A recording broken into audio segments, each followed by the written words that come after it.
Hey there, this is Phil with Carnival Group. This is a part 3 recap of our DiSC introduction. For parts 1 and 2, check out our website, carnivalgrp.com, to watch part 1 and part 2 recaps. Today in part 3, we're going to be talking about how you can bring the DiSC to your team and to some kind of action. So we think, how do we apply the DiSC? The DiSC first is going to help us ask better questions. And when we say ask better questions, we mean things like, what styles does our organization, our business, our family, our community honor? And what systems or priorities make it so?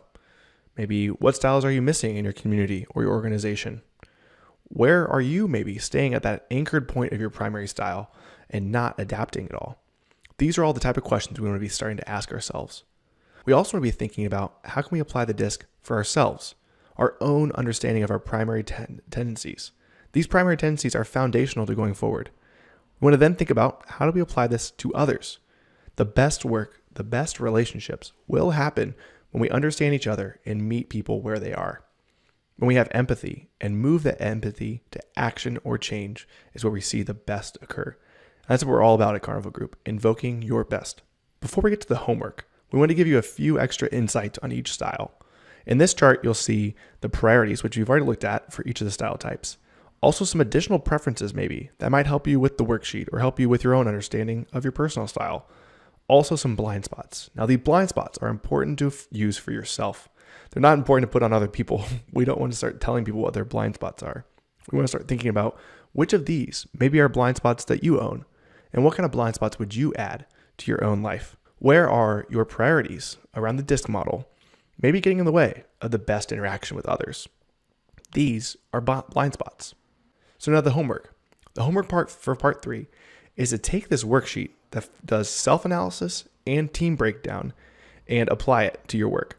Start thinking about where would you say you fall on the DiSC and claim that spot. Talk about your preferences. Start with yourself. What are your own preferences based on the DiSC? And then what are some of your potential blind spots?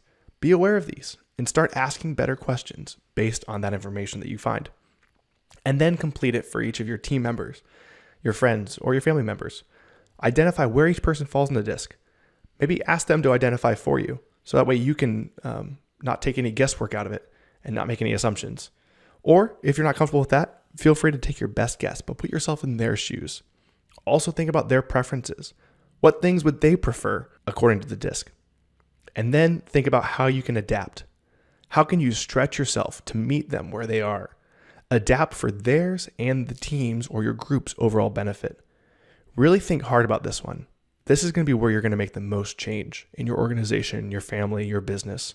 It's where you can come forward and adapt. And then remind yourself of what the good will come from this. What is the outcome? That outcome acts almost like the fuel, motivating you to make that change and adapt. Without reminding yourself of that outcome, you might not get there. So it's important to remember what's going to be better because of this. And use this worksheet to continue asking better questions. And we have a few examples in the handout to kind of help you understand this more fully. But if we can be of any help with this worksheet or with asking better questions or answering those questions, please don't hesitate to reach out. We want to be here to help you. A few tips going forward. Start with yourself. Start to think about how can you adapt and stop thinking about the other person as much, but focus on yourself and see if your own adaptation is going to get you what's needed. And then when you're explaining the DiSC to other people, use personal stories where you've seen success or struggle and use those stories to help illustrate the DiSC model. And like I said, don't hesitate to reach out to us. We'd love to help with coaching, team training, experiential learning, or what we call field trips, or any other way. If you just want to chat and understand this more, don't hesitate to reach out. We'd love to connect with you. Thanks for your time on this DiSC module. We've really enjoyed sharing this information with you, and we really hope it helps you invoke your best.